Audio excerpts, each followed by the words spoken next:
grand frère Tintini, je voudrais que tu me parles un peu au sujet de la foi. Parce que je trouve que c'est ça même le fondement. C'est ça même le sublime. Dis-moi un peu, qu'est-ce que vous en pensez, Yaya? Oh mon cher ami Grâce, que Dieu te bénisse. Amen. La foi, c'est le domaine de Dieu, mon ami. La foi, c'est le fondement même de la chrétienté. C'est ça le socle de la chrétienté. La foi, c'est un point où l'homme reste seul, seul avec Dieu.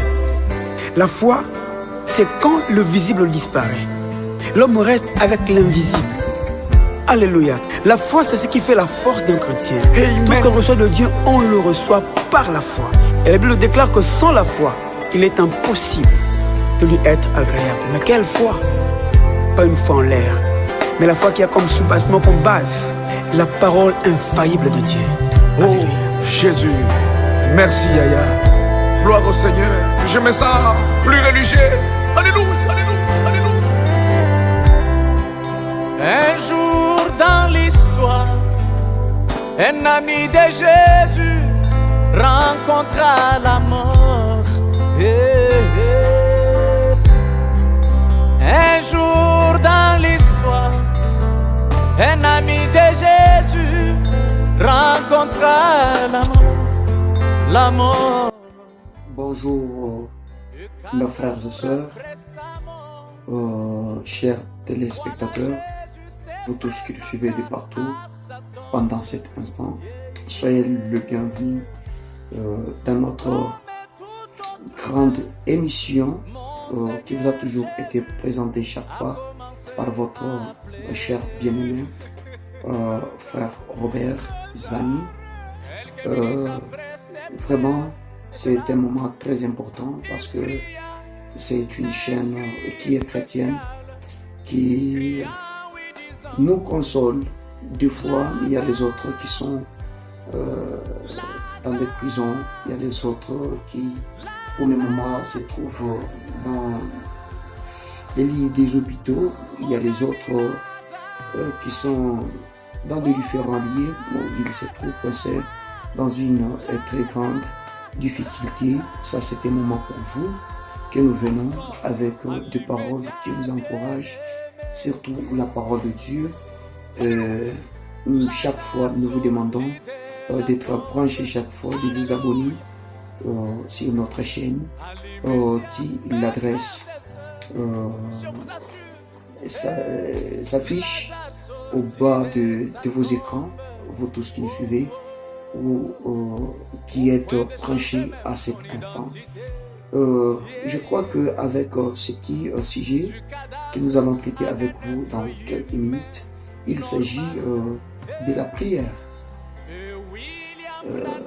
Nous prions chaque fois, il y a quelqu'un qui prie, mais il ne sait pas ce qu'il fait, la prière.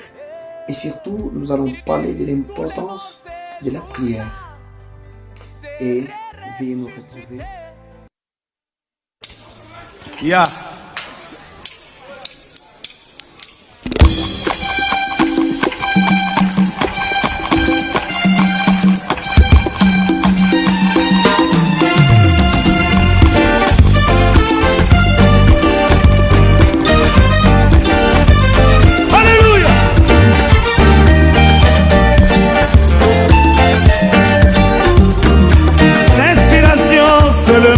De Dieu, elle vient de la voûte céleste et elle souffle dans l'âme de l'homme.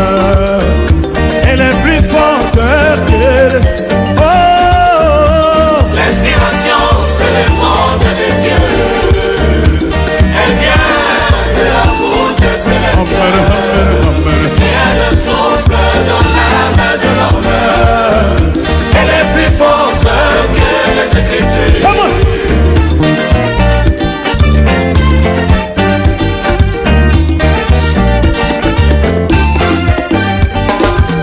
Regardons un peu le grand prophète Moïse, donnant la loi aux enfants d'Israël, leur disant concernant le mariage. Voilà. C'est comme je viens de le dire à tout à l'heure, qu'aujourd'hui, ensemble avec le frère et sœurs, nous allons pouvoir traiter sur quelque chose, s'encourager, s'exhorter sur quelque chose tellement importante. Il s'agit de la prière. Je crois que la prière est faite par n'importe qui. Les féticheurs font la prière. Les magiciens prient. Les rosicruciens prient. N'importe qui prie.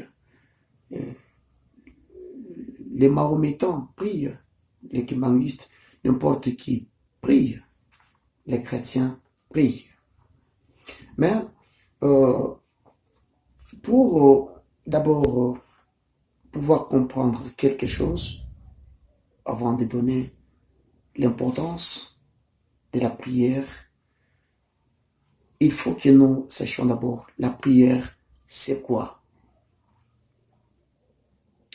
La prière, ce sont deux paroles par lesquelles on s'adresse à Dieu. C'est un dialogue qu'un être humain, un naturel, s'adresse à son surnaturel, à son Dieu. Vous connaissez tous qui est Dieu. Vous le connaissez. Je crois qu'on en a déjà parlé dans d'autres émissions. Mais maintenant, nous venons de dire que la parole ou la prière, ce sont des paroles par lesquelles on s'adresse à son Dieu. Ou soit une demande faite à titre de grâce avec une sorte d'humilité, révérence et tout consort à son Dieu. Mais pour vous les chrétiens qui nous suivez à cet instant, la prière est une chose qui est tellement très importante. Lorsque vous voulez entreprendre, il faut prier. Vous voulez voyager, il faut prier. Avant de dormir, il faut prier. Avant de faire quoi que ce soit. Vous voyez, n'est-ce pas? Il faut que vous priez. La prière est très importante. La prière change des situations. Il arrive des fois que la prière change même la parole de Dieu. Vous voyez, n'est-ce pas? La prière change tout. Vous tous qui nous suivez à cet instant, peut-être vous êtes à l'hôpital, peut-être vous êtes au bord de votre voiture, peut-être vous êtes dans un long voyage, vous allez, je ne sais pas moi où, je vous demanderai que vous puissiez chaque fois dans une atmosphère prier, jeûner. Vous voyez, n'est-ce pas? Là, c'est pour vaincre notre sang. C'est pour surmonter toutes les tentations. Il faut que nous prions sans cesse. La prière change même les pensées de Dieu. Vous, le lecteur de la Bible, vous allez comprendre ensemble avec moi qu'il y avait un homme dans la Bible qui, Dieu a envoyé son prophète aller voir Ézéchias. Vous voyez? Et lorsque le prophète est arrivé, il lui dit non, prépare-toi. Tu dois t'en aller. Mais cet homme s'est mis à genoux. Lorsqu'il a prié, Dieu a changé sa pensée. Il lui a ajouté même 15 ans. Vous voyez? Il lui a ajouté même 15 ans. Vous voyez moi ça? Il lui a ajouté 15 ans. Et quand il lui a ajouté 15 ans, tout cela, c'est quoi? Vous voyez, n'est-ce pas? Ce sont le fait bénéfique de la prière. Tu es malade, Dieu va te guérir. Prie. Avant de commencer les activités, prie. Avant de dormir, prie. Avant de faire quoi que ce soit, prie. La prière est une chose importante.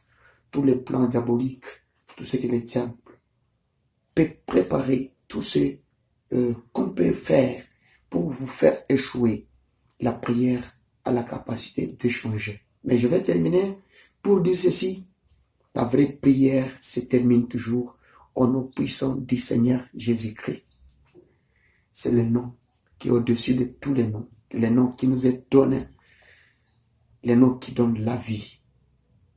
Pas dans le nom de qui que ce soit. Pas dans le nom de Kimbango, non. Pas dans le nom de Mahomet, non. Pas même dans le nom de Branham.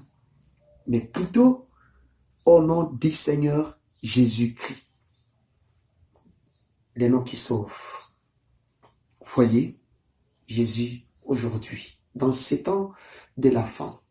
En tout cas, je vous dirais que vous priez chaque fois avant de manger, que vous priez chaque fois avant de faire quoi que ce soit. Du reste, que le Seigneur vous bénisse. À la prochaine.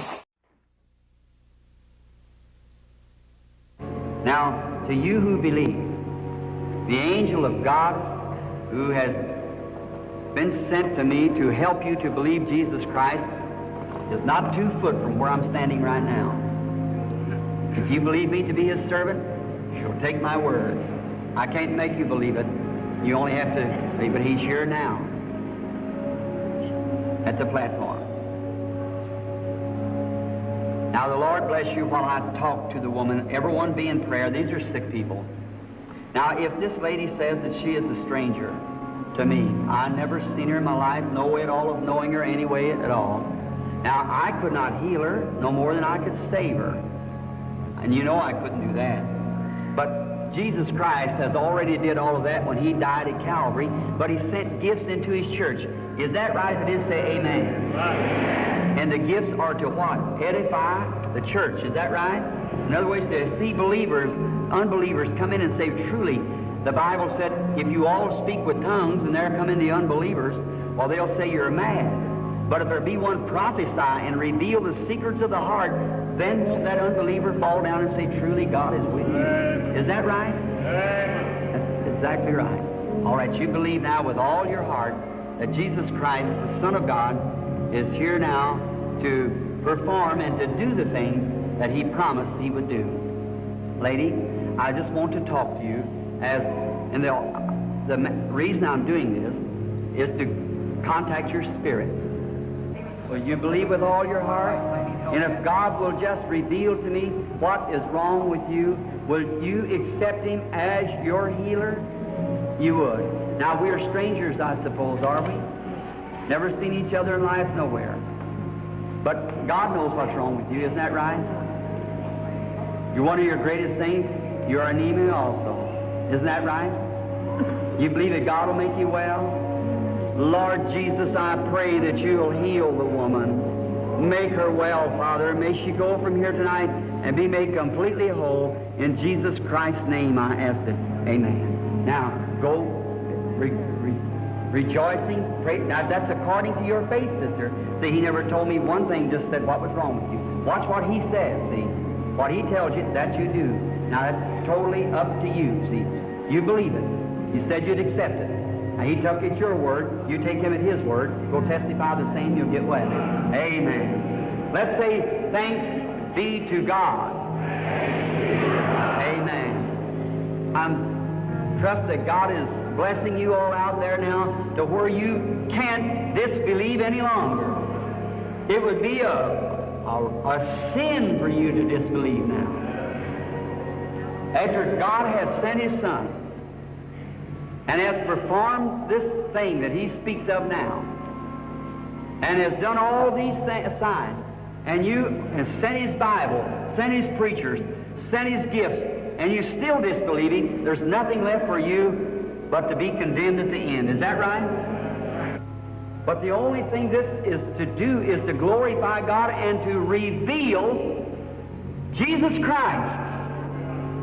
That when He was here on earth, He did this very same thing. All Bible readers believe that, say amen. And he said, when I go away, and I'll come again a little while, and the world will see me no more. That's the unbelievers. But ye shall see me, who? The believers. For I'll be with you, even in you, to the end of the world. Is that true? Then it's sin to disbelieve. Go ye and sin no more, or disbelieve no more, or a worse thing than this will come upon you, said Jesus. Is that true? Then we must believe. It's got to be a belief, or perish. If I was God, if they could take my word for it, well, that would settle it. But people still don't take the word. Then signs and wonders are added into the church as Jesus Christ promised to do. And to my honest belief, I believe He's finishing up right now with the Gentiles, and we'll turn to the Jews right away. And the Gentiles will be left in their dogmas and the things that they've got in their creeds and cold formal denominations, and the church will be raptured and tucked up, and the gospel will go to the Jews. Amen. Amen means so be it. All right. Excuse me, sister. I have to relax my mind once in a while. Now we'll be strangers. I see that you are strictly a stranger to me. You're from away from here. You come from another city. You've got a lot of trouble on your heart. You got hard trouble to begin with. Is that right? There's a whole lot of blackness. I see a black sheep keep following you like that. Oh, it's a lie. Somebody's told a lie on you. And that was a man who was professing divine healing. He said you was a witch. Is that true? And you got a whole stir in your church or something other about it, isn't that right? Your pastor's sick right now. He's got polio. Is that right? Sister, don't pay no attention to what them people tell you. They're lying. And the only thing's wrong with your heart's that nervous condition got your heart worked up. Go on home in peace, and God bless you. You're all right. God bless you. You're not a witch. You believe with all your heart? Believe God will heal you. Let's see. Believe He'll make you well about that. Lord Jesus, I pray that you'll heal the woman, and may she get completely whole. I ask this blessing in Jesus Christ's name. Amen. Go on your road rejoicing, saying, thank you, Lord, and you'll get well. Come, lady. Almighty God, author of life, give this woman her perfect health in Jesus Christ's name. Amen. God bless you. Just a minute.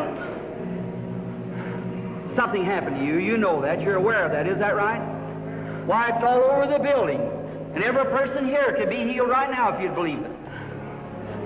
You believe this? Have faith in God. Are you one of the ushers, sir? All right, sir.